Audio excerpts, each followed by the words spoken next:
बड' national convention जाबाय दिनै 1 आगस्ट बेयाव जोङो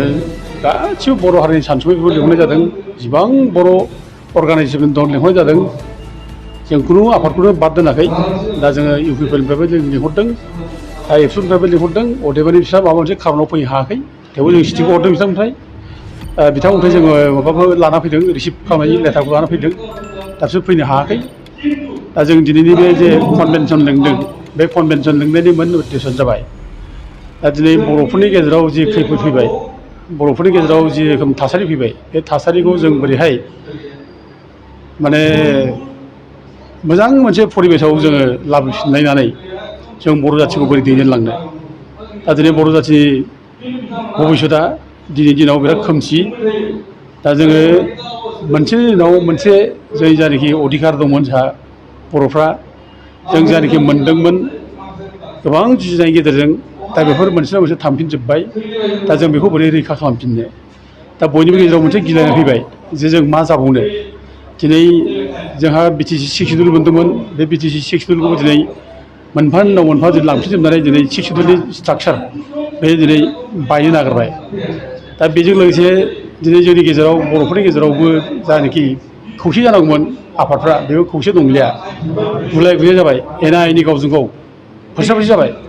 दा बे हिसाबै जों मा खालामफिननाया मोजां दा दिनै बयबो दिनै खाफाल हमदों बर' जायनाखि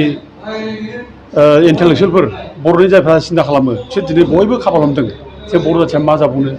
बर' जाथिया मा जाबावनो जों मा खालामनाया मोजां दिनै बयबो खाफाल हमदों बेनिखायनो जों दिनै मोनसे आइडिया जोङो लाफिनलायनानै जे बड' नेशनेल कन्भेनसन जों खुंफिनलायनानै जे बर' हारिखौ जों बिनि गेजेरजोंनो खौसे खालामफिननो हायो नामा दा जों बेखौ लानानै जों बे नेशनेल कन्भेनसनखौ लिंदों आरो बे नेशनेल कन्भेनसननि गेजेरजोंनो जोङो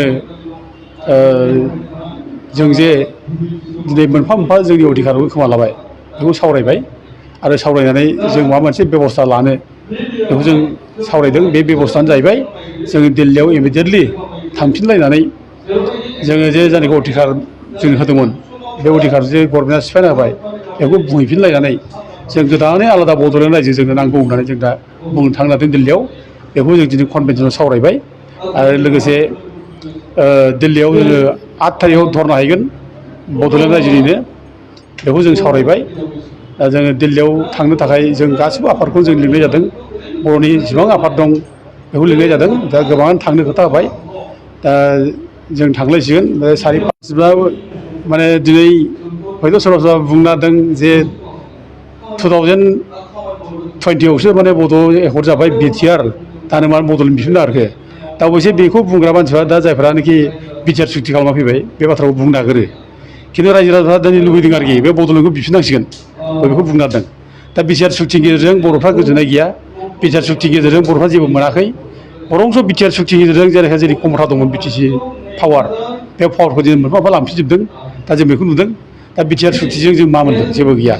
दिनै बरंस' जोंहा रायजो मोननायनि जायनाखि माने बाउण्डारि मोनसे टेरिटरि दंखायोमोन बे टेरिटरिखौ दानख्लाबसै आरो जेब्ला बे बाउण्डारि टेरिटरि दंमोन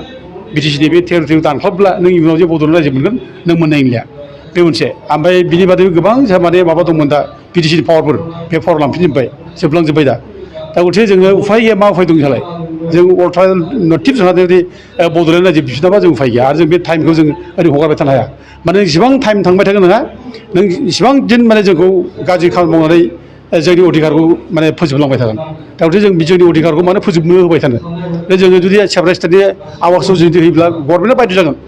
अन्त खमसे खम मा मावनो हादों गभर्नमेन्टआ बर'फोरनि थाखाय मा होननो हादों दिनै बे बुंनांगोन गभर्नमेन्टआ जे आंथ' बर'फोरखौथ' आं अननाय खालामाखै बर'फोरनि थाखायथ' जों गाज्रि मावाखै ओरै होनो गोनां जागोन आरोखि दा गथिखे जोङो दिनै बड'लेण्ड सेपारेट स्टेटखौ बुङाब्ला उफाय गैया जों बुंनांगोन आरो दिनै रन्जन दैमारिमोनहा गनांगौ बेबो गवाखै दा गथिखे माजों गहोनो दालाय बिसोरलाय बिसोरथ' बख'नायनि खुनु राहानो गैया दा बख'नाय खुनु बाथ्रा गभर्नमेन्टआ सिन्था खालामा बुङा आरो जोंनि माने बड' नेता दैदेनगिरिफोर बिसोर बुङा बिसोर जुदि बिटिआर सुक्ति जानाय समाव जुदि बुंनायमोनब्ला जे रन्जन दैमारिजों लोगोसे एनडिएफबिनि जेसेबां केडारफोर दं जेसेबां लिडारफोर दं जेल जादों बिसोर हगारजोबनांगौ बेखौ बुंनायमोनब्ला बेखौ जुदि माबा खालामनानै हगारनानै जुदि होआब्ला बिटिआर सुक्तिनि गेजेरजों जों बे सुक्तिखौ खालामा बेखौ बिराद स्ट्रं मोनसे स्टेन्ड लादोंब्ला हयथ' बिसोर गगौमोन जानायनिफ्राय दा जों मोनसे दुखु खालामोबा जोङो जेब्ला बिएसि सुक्ति खालामो माने 93आव बिसि सुक्ति खालामबा बे समाव गोबां जोंनि बर' लिडारफ्रा जेल जादों हाग्रामा महरै जेल दंमोन प्रमद ब्रह्म जेल जादोंमोन परमेश्वर ब्रह्म जेल जादोंमोन थजेन नार्जारि एमएलए जेल जादों आरो गोबां बिएलटिनि सरि बे समाव माबासोमोन आरोखि एबसु भलन्टियारफोर एबसुनि मावथिफोर जेल जादों दा बिसोरखौ बख'नो थाखाय जों बिराद माने जेब्ला एकर्ड जायो जों जर होदों जे बिसोरखौ गवाब्ला जों एकर्ड खालामनानै मा जानो बिसि सुक्तिखा मा जानो गथिखे जोङो कमिटमेन्ट नांगौ जों नोंथांमोना खोथा नांगौ गभर्नमेन्टआ जे बिसोरखौ माने बख'नांगौ आरो बिसोर बख'ब्ला जों सुक्ति खालामो दा बे हिसाबै जों सुक्ति जानाय लोगो लोगो गासिबो लिडारफ्रा गजोब्बाय मोजां जाबाय दा जोंनाबो नैबे माबाया बिटिआर सुक्ति गेजेरजों बे जिनिसा फैयोमोनब्ला मोजां जागौमोन दाथ' फैयाखिसै दा जेलाव थाबाय जा दुखु मोनो दिनै जे जोंनि माखासे जायफ्रा संग्राम खालामनाय